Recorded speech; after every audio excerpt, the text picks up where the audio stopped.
So the Lagos State Economic Summit 2022, major things I've picked would be the fact that it's about the development plan for the next 30 years in Lagos and how every stakeholder can be part of driving that effort.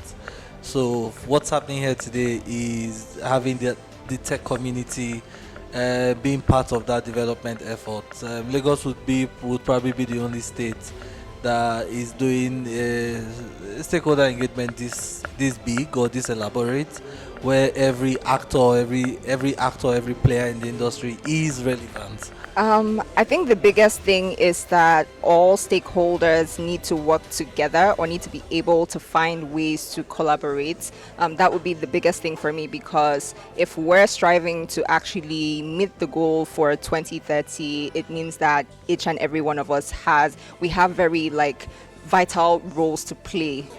Yes, I think that this discourse is a right step in the right direction, particularly as we have found a way to bring different perspective on the panel. We had someone from tech and policy, we had someone from the government and regulation, we have people from data, and we had people that were entrepreneurs, speaking. And one of the things that was really buttressed in what we did today is the fact that the tech ecosystem needs to organize one, and we actually need to collaborate. There's so much we can do together than do against each other.